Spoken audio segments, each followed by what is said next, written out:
Boom. Concacaf Champions Cup, round of 16. Julian, we don't have to worry about, well, okay, maybe Cavalier, all due respect, I love my Jamaicans, love my Jamaican team. Other than Cavalier, these are some real dogs in CONCACAF. These are some top heavy hitters. These are some of the biggest boys that we know. We got a lot of former winners. We've got a lot of former champions, a lot of former teams that have been up in the rankings. They're showing it right now. Round of 16. I'm pumped. You're pumped. Dude, we're ready to roll, man. I don't know what to expect from this, unlike last year where it was kind of like, you could already see this bracket kind of going down, this and that. It was a little bit more predictable. It really feels like this year's 2025 CCC round of 16. It's up in there. It's up in there. All 8 of these games are competitive. They're high quality matches. They're going to be fun to watch. I'm excited. Julian, overall general thoughts about round of 16, what to look for. What are you thinking? Yeah, I've liked everything I've seen so far. I thought every game has been pretty fun and entertaining. You had some upsets. I mean, I guess the only real upset you would say is the Herediano and Real Salt Lake one. But yeah, I'm really excited to see how this thing progresses and see how it shakes out, because I think this might be one of the strongest fields MLS and Liga MX has put out together as a whole. It seems like one year or the other, it's one side's kind of more sided than the other. But I think MLS has some of the teams that are coming into this year has either beefed up or retained a lot of the talent that pretty much got them to this position. And the same goes for Liga MX as well. So I'm actually really pumped for this year because I think it's starting to get a little bit more serious. And I don't know if that's the Messi effect or what, but or maybe just MLS just catching up to Liga MX in that sense. But anyways, let's kick it off with the first game. I'm going to zoom in here, and we got an all MLS matchup, and that is Columbus Crew versus LAFC. What do you got? Man, this is a good one, Julian. I got to be real with you, man. We talked about this earlier before the pod as well. Dude, LAFC they're a little bit on a stump. Good win, week 1, beat Minnesota United. Shout out my boy Carlos Harvey, locking down Danny Bawanga. But, regardless, they got the win. They did advance over Colorado Rapids on a Mark Delgado. I want to say it was a 56-minute goal. It was a well-worked goal, well-constructed. The biggest thing with this team is, dude, you can tell they're really trying to rely on the youth, and whether it's the Venezuelan David Martinez, the young left winger, or if it's even Nathan Ordaz on the right side, the young El Salvadorian. So, I can tell it's a little bit of like these youth guys, and then you have your way more experience, your Denny Bawanga, your Olivier Giroud, your Mark Delgado, who's been there for quite some time now as well. So I think it's interesting. It's a good mix. Columbus as well, kind of this team that everybody's kind of obviously, we've already talked about losing Cucho Hernandez. Diego Rossi, is he going to be able to pick up all the pieces and go? Russell Rowe, is he really that guy for the Crew? I can't speak on them on week 1. I didn't really watch much of the Crew and how they did, but looking into this preview of the season, I think it's just too much to ask for the Columbus Crew. Obviously also taking into regards, they are going to be hosting that first leg. I think LAFC is going to be able to build from that. I think if they can almost have kind of like a similar matchup how they had with the Colorado Rapids, maybe lose your first leg 2-1, 1-0, make it a close game, maybe even 3-2, 3-1, sneak an away goal, go back home, try to secure the deal. I think that's what they're good at. I mean, obviously Hugo Lloris looked well in that game as well against the Rapids. So it's gonna be an interesting match. I'm excited to see it. Like I said, I think it's gonna bring a lot of talent, a lot of good game ability. So we will see. Julian, LAFC. Okay. That's who I'm thinking. Julian, what are your thoughts on this game? I'm going LAFC as well. I just don't know what to expect from Columbus. I think they've been kind of, with all the outgoing transfers and everything, it seems like nothing's really came in. They were kind of hoping on some of these other players who were role players last year to kind of fill those roles. The one thing you can't deny is Wilfred Nancy. He's been easily the best coach in all of MLS with his tactics and the formula he's been able to build with Columbus as well as Montreal prior to that. But I think it's going to be a little too much because, look, like we've talked about it at length during our preview, was Cucho gone and then Christian Ramirez. You're relying on Russell Rowe. Like, I don't know. You've lost Aiden Morris. That was the middle season last year, but still a big hit. They never really replaced him. So you're kind of relying on Darlington Nagbe, and I'm like, I don't know, man. I'm gonna go LAFC here. Like I said, like you said, to mention David Martinez. Watched him play against Minnesota this past weekend in the week match day 1, and that guy, he is a firecracker. He needs to hone it in, but he's going to be really good. He would get a little sloppy at times or get a little too excited and not pass it off when he probably should have, and he was taking shots he probably shouldn't have. But if he can kind of control it a little bit and put it together, he might be a really great replacement for Kike Oliveira. Now, the one question mark is Olivier Giroud. The guy has been pretty much a bust since he's joined MLS. I do think LAFC did a great job bringing in a backup in Jeremy Abobasi. He was a guy who's kind of flown under the radar for San Jose the past few years because that team's been so bad. But from what I saw from him this past week, I think he is a pretty solid striker, and I think he honestly should be the starter. I don't know why Olivier Giroud. The only thing Olivier Giroud brings to the team right now is his aerial duels and winning headers. It just seems like the guy's just not the same guy anymore. I'd be surprised if he comes back next year. But either way, with that being said, I like LAFC here. They're used to tournaments. They've been playing really well. Columbus is too, so I don't want to take that away from them. But I do think I love Denny Bouanga. That guy is just, he can change a game on a fly. And I think they have a guy like that versus Columbus doesn't necessarily have that guy. So I'm going to LAFC here. But anyways, let's move on to the next one. We got the Cavalier versus Inter Miami. Messi and Suarez and everybody going to Jamaica for the very first time, selling out the stadium. Pretty cool to see. But that's about it. And that's kind of where it ends. This is probably going to be a bloodbath. Most likely. It's not even going to get close. I can even see Inter Miami. Look, I would love to see the starting lineup play there. I think they will, just for like the good of like growing the game, just to do it, because you know what I mean. But are they going to play full 90? Probably not. I think they go out there, they roll it out. I don't want to say they treat it like a preseason because that's kind of disrespectful. That is. But I don't think they're going to play 180 minutes in this series, and I don't think they need to. I think you kind of rest up, like you said. We talked about in our video about it. It's going to be a long season, a lot of tournaments. You kind of have to pick and choose where your backups can kind of hold it down. So I see Miami getting a big result at Jamaica and then coming home and closing it out. Yeah, agreed. Listen, like you said, probably a second squad. You got to pick and choose your battles. This is not one of those, listen, I think, to see Lionel Messi potentially meet Bob Marley's son down in Kingston would be an incredible sight. I think an incredible view. I know Independence Park is going to turn up for that game, dude. They're going to get lit. They're going to get hyped. They're going to get excited, man.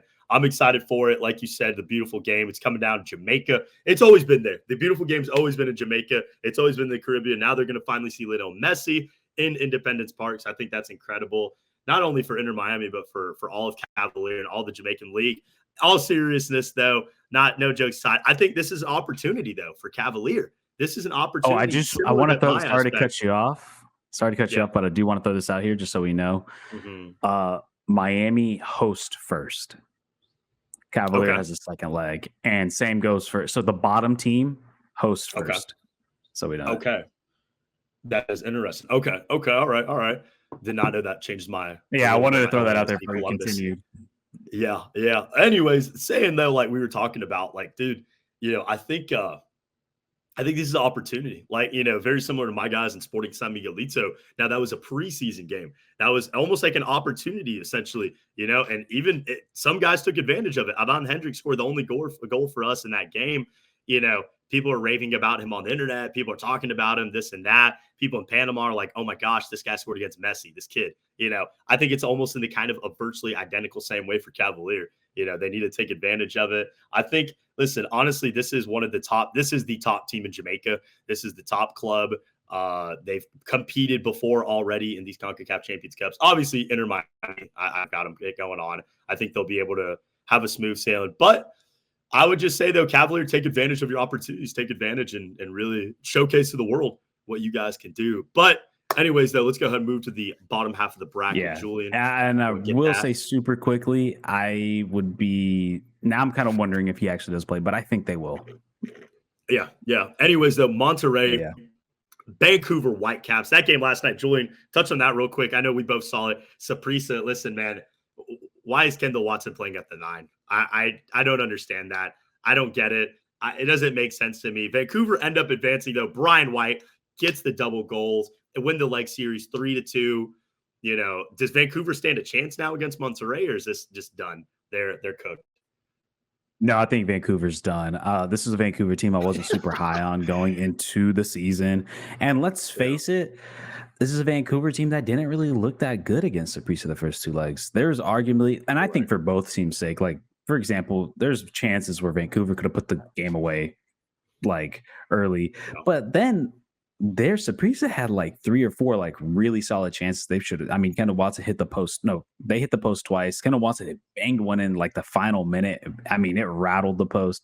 And then there was a couple that were just kind of mistargeted. Granted, Vancouver pretty much dominated the game, but that was kind of the game plan going into that for Saprissa. Obviously, like, you got to kind of you have the lead, try to get a sneaky 1 goal if you can, because with the away goal rule, which I personally hate, is still existing.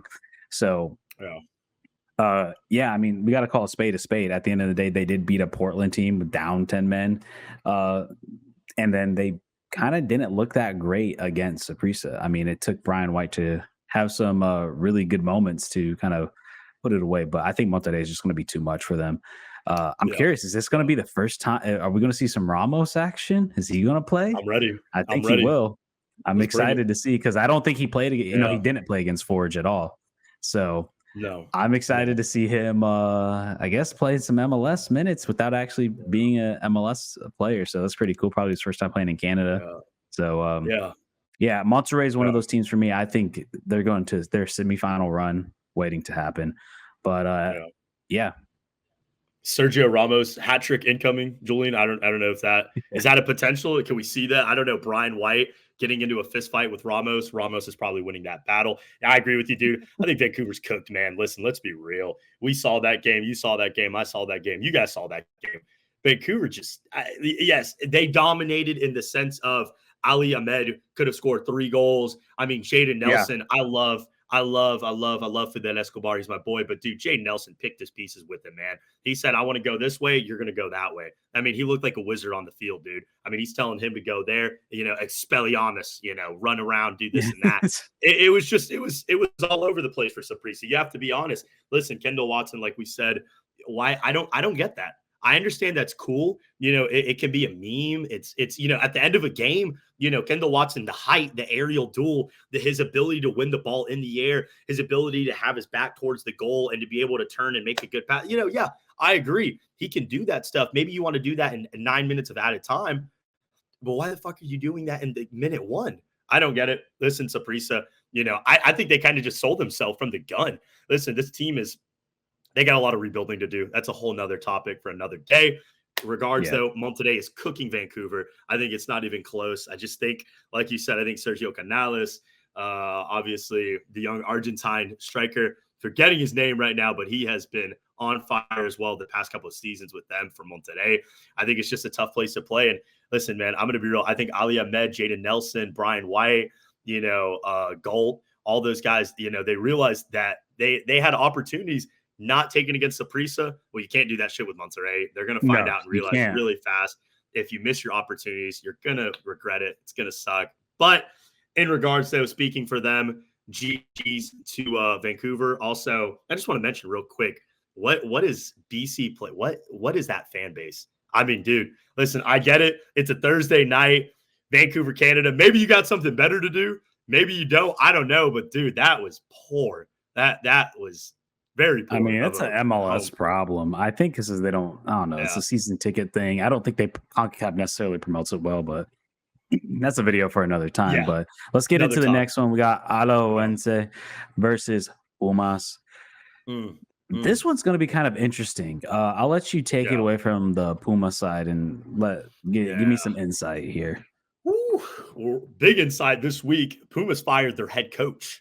Gustavo Lerma, the Argentine, is officially gone. There was so much talk. Listen, so many people in Panama are already saying Coco Carrasquilla, and it's the truth. He's the best player on the field.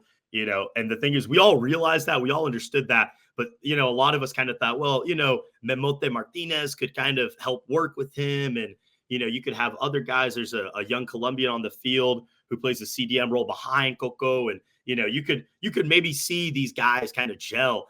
I mean, dude, listen, let's just be real. As we say in Spanish, it's one golden child and then 10 troncos. I mean, this is just tough. This is rough to see. Pumas are not gelling well. They're not even playing the best in the league. If I'm not wrong, they're outside of the top 10 right now as well.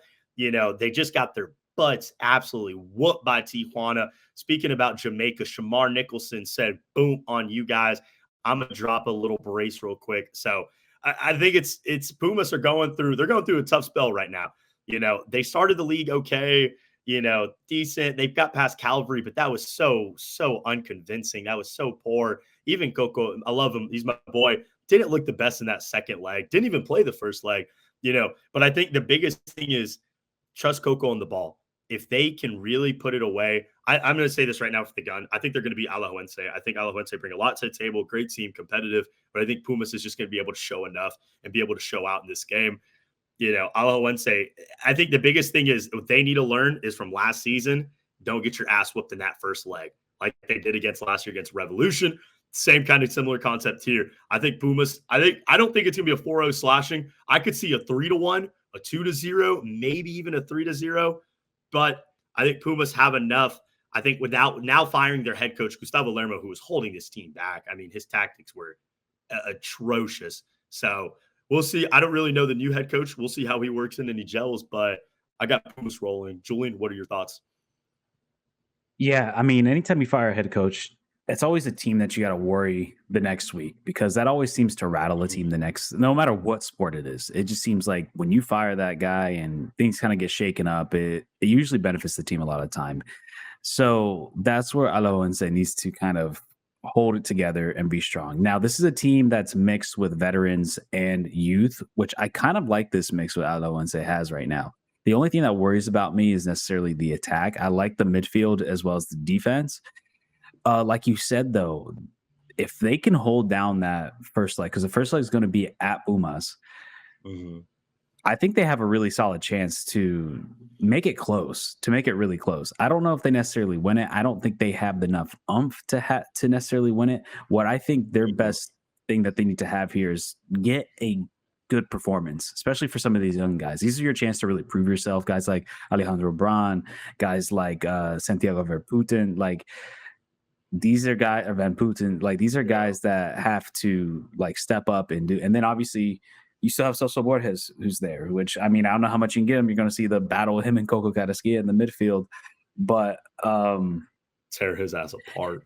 Yes, this is one of those where I think the home field advantage does help them a lot. It benefits them. And like you said, this is still a Pumas team that's kind of all over the place right now. It seems like they're trying to find an identity, and it can go either way. It can either they rally back and try to get, back on good terms, but also, like you said, losing the Tijuana and Cholos, like that's not a good result. And that if you're a Alajuelense fan, like you look at that result and you're like, we got a chance. We could beat them too. So I don't think it's going to be a blowout. I think it's going to actually be a really close game. But I think when it comes down to it, I think Pumas is just going to have a little bit more experience in this type of situations, and they're going to get it done. Yeah. But I will say this: don't be surprised. I'm not going to be surprised that Alajuelense could pull off a upset here. I think this is probably the only game where I could see an upset. Yeah. We'll see. Anyways, I got faith in Pumas. Over. Yeah. Club America, Chivas Guadalajara. Guadalajara. Guadalajara. Chivas de Guadalajara. Listen, man, this is an all-Mexican national team other than Kate Cowell, and I have to say it, they have been looking in form. Very, very, very similar to the Mexican national team. Not the best, not the hottest. Just, dude, Cibao put up a freaking run for their money, man. And that, with all due respect to the Dominican champions, to one of the best teams in the Caribbean, a team not only just doing this the past few years, but for quite some time now in Cibao. What is Chivas doing? What in the world are Chivas doing? Listen, this is a different America. This is a team that, if I'm not incorrect, are going for their fourth Liga MX title in a row. In a row. They've already won the triplete. They got it last December. This is not an easy team. By no means. This is arguably, as anybody would say, and I quite frankly would have to sadly disagree, even though I'm not a big America supporter in any way, shape, or form. This is the best team pound for pound in CONCACAF right now. And they've been the best pound for pound for quite some time as well. I mean, the likes of Fidalgo, Eric Sanchez, they picked up earlier last summer. Sebastian Cáceres also picked up the Chilean Victor Davila, and let's just not even forget about him, Alejandro Zendejas, who's arguably been one of the best players right now in Liga MX. If I'm not even wrong, his GA ratio, he's got at least 1 or 2 GAs per game, every single game this season in Liga MX. He's been on absolute fire. I mean, it's underrated what he's been doing for them. It's underrated what this team really has been. You know what I mean? We just kind of look at it and say, oh, it's America. It's America. Good for them. Automatically qualified to this position as well. All with respect to Chivas. I think Kate Cowell, I think, they're just going to lack. I think they're really going to lag. I see this kind of similar going to last season, how this was in the CCC. These two faced off again last year in the round of 16. It's El Clasico. I think Chivas will get up for it. I don't think it's going to be an absolute thrashing, but I have to say, though, I think the Brazilian head coach, I can't remember his name right now, but I think the Brazilian, he's done great things, dude. Kemper or Hardin has done incredible things, dude. Listen, I think America's got a lot rolling for him, and I think they're just going to steamroll into the quarterfinals. Julian, what do you think? Yeah, I'm not going to go too deep in this. I agree with you too. I think it's America. They've been, like you said, the best team in CONCACAF. They're so good. They're rolling so well. And Chivas, on the other hand, not necessarily like you said. I mean, they drew to a Cibao team, or did they draw? Or they lose. They drew, and they almost lost. Okay, yeah, I thought so. Almost. But yeah, I mean, this is America to take. I think this is their tournament, man. They want this. They haven't won in a while. They haven't won in probably 5-6 years. It's been a minute. Since they won the tournament. So I think they're looking at this as their chance. So now let's move on to the next game. We got Cruz Azul versus Seattle. Now, this is going to be a close one. This one I think is pretty evenly matched. Seattle, I will say, has impressed me in the first 2 weeks. They obviously demolished Antigua Guatemala. And then they looked really good in the first Liga MLS. This is a Cruz Azul team that struggled against a Real Hope team. You know what I mean? And I'm not super high on Cruz Azul coming into this. Or did I get it mixed up? I got it mixed up with my bad. I got it mixed up with the Guadalajara. But either way, I still stand by what I say. I like Seattle coming into this. I think they're starting to really warm up. I think having that second leg playing at Lumen Field is going to be pretty big. And I'm going to Seattle here. Yeah, Cruz Azul supporters, please take it easy on my boy Julian. We are not, myself included, we are not the biggest Liga MX watchers. I got it mixed up with the Cibao thing because they're right next to each other. So I was like, like, wait a second, that didn't make sense. Because when you made that face, I'm like, wait a second, that didn't make sense. Yeah. Cruz Azul, hey, like I said, guys, take it easy. Please. We love you guys. The La Máquina Azul. I agree with you, Julian. Pedro de la Vega. That's one name I got to say, man. Guy's been on fire, scored a brace in that second game against Antigua. Listen, obviously Antigua's not, a top dog in CONCACAF by any sort of the imagination, but this is one of the top teams in Central America. This is a top 5 team, and they have been quite some time now. Antigua, one of the top teams in Guatemala. They're starting to kind of take over that Comunicaciones, Municipal reign. Antigua's a tough team, obviously having a lot of their national team players playing on that team. I think Seattle, like you said, they battered them, dude. Battered them away and at home. At home, I think it could have even been worse. I think 3-1 was kind of flattering in a way, to be quite real with you. But now Seattle looks good, man. Listen, Paul Arriola, Jordan Morris, we've said the names. It goes on and on. Pedro de la Vega, Roldan brothers, even Rusnik and the goalkeeper, Stefan Fry. Both of them. Both. I think, listen, he has his moments, Fry, but a lot of times he's a secure goalkeeper. I think he can get the job done for you. I'm with you. Give me Seattle. I think Seattle's got enough. I think Cruz Azul are kind of going through this spell. I know, Chiquete. I'm excited to see how Bogusz does with this. Seattle, a former LAFC player, Poland international, he already kind of knows Seattle. He's been there. He's played against them, season after season. So it's going to be interesting to see how he kind of that battle is going to be Then with him. And you also got Giorgio Giamakis, Giamakis, a former MLS guy, who's been a very big piece for them and has been playing really well. But I don't know, something about Seattle. I think they're flowing like super great. But yeah, let's move on to the next one. We got honestly, this is a tough one for me. We got Tigres versus Cincinnati. I'm going to say it right here. I think Cincinnati is probably number one in the power rankings in all the MLS. They are rolling. I'm really excited to see what this team can do, especially as they continue to really get into rhythm. This team is just great on all levels with Celentano in the net, Miles Robinson, DeAndre Yedlin, and in the back, Oriano. Like, this team is so good. And then obviously you have to talk about Evander and Kevin Danke. Like, that attack is lethal. And that's one thing Tigres is going to have to worry about, especially going to play at Cincinnati that first leg. I think Cincinnati has to take advantage of the home matchup to start off. They have to. They have to get a big lead. I think you got to get at least a 2-goal lead if you're Cincinnati before you're going into Monterrey, because it's going to be tough for them. But I really like the talent that Cincinnati has. I think in the attacking, they're going to be stronger. I don't know if necessarily Gignac is going to have that level that he's had the past few years.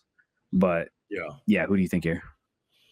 I agree, dude. Gignac, listen, man, there's multiple reports, fans, broadcasters, everybody, dude, has already said Gignac is washed. Gignac, it's 2025. Gignac, go home to your grandkids. You know what I mean? No, Guzman, go home to the retirement house. Like, dude, hang up the boots. My boys, I agree. Dude, listen, Real Estelí is another tough dog as well. But they beat Tigres, And to be fair, Real Estelí is not new to this. They did this last year by beating Club America at home.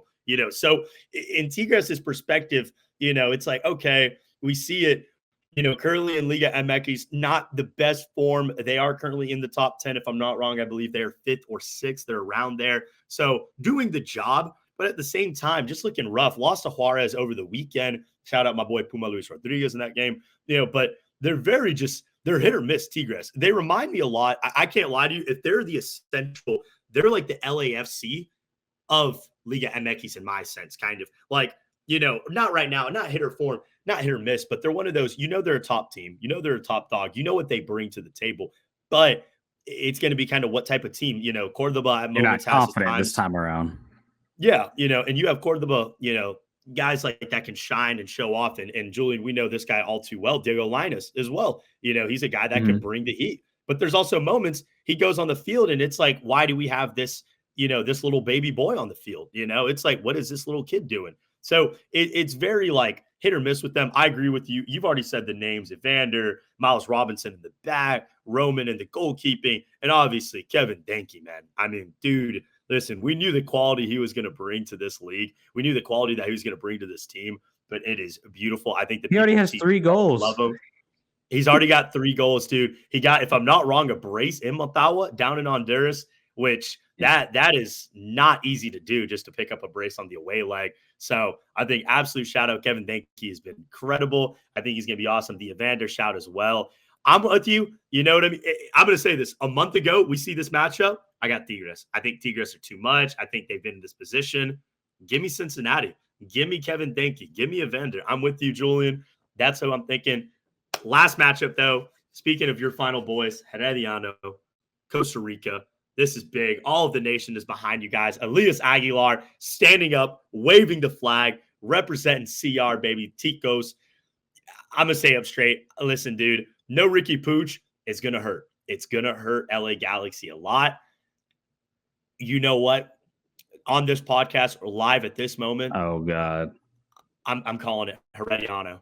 You know what, dude? I'm really, dude, listen, you call me, hey, Costa Ricans, come at me, whatever. Listen, I'm on your side. Dude, no Ricky Pooch is bad. Julian, I know you can speak more about it, the San Diego game. I saw the highlights. No Ricky Pooch for this Galaxy team. This is a complete 180 on this team. And that's the truth. Julian, what are your thoughts? What do you think? Yeah, I mean, I 100% agree with you. And then also losing Joseph Paint. So, like, having You Yeah. need that combination of both him and Peck on the speed on the wings, and then like obviously too, Dejan Joveljic is gone, and they're trying to figure out the Yeah. striker role. They're throwing in Christian Ramirez in there. I didn't really see too much from him that first game. He's not a starting striker in my opinion. I think he's quality off the bench, and then Marco Royce he doesn't bring the same thing that Ricky Puig does, and he can't. He doesn't have the like Ricky Puig. I think had before he got hurt, or I want to say in the entire season, he had the most touches in the league, and his distance traveled was insane. And it's one of those. He was the lifeline of that team. Now you still do have Gabriel Peck, but the one thing I have seen from Gabriel Peck is he kind of needs a provider of somebody who can feed him to really allow him to break those lines and use his speed and stuff. And he is good on the one-on-one, but I don't know if he's going to be able to also do that as well as create for others. And it really worries me, LAFC, because they're my number one pick to come out of the West and to be the number one seed. But I thought they'd be okay, but I don't know if Marco Royce can handle that. Now, the one thing they do have on their side is Herediano is a very slow team. This is an old team because they lost a lot of youth. And me and Will talked about this before we recorded, like some of the best players that they had last year that helped them go on the run they did last year. They're all gone now. They all been transferred out somewhere else because they're a very talented team, or they were a very talented team and a lot of talented players. Now you're getting a lot of guys who are essentially Costa Rican league lifers. You're relying on Elias Aguilar, who, he had heroics against Real Salt Lake, but this is a Real Salt Lake team that is really struggling. The fan base is falling apart. They want the owner to sell the team. It seems like the only thing they got going for them is dope ass jerseys. And there was a lot of moments where they should have put that away. And quite honestly, I mean, that's LAFC. They're putting that away. Like that, it's not going to be competitive. And in my opinion, I think they're really going to struggle. They're not playing at their home field again. I think it's because of FIFA regulations. That is for Herediano. They're going to be playing in Cartago in the Cartagena Stadium, which is going to be kind of weird and kind of a long travel for those who don't know Costa Rica well. It's basically on the other side of the valley or through the valley. But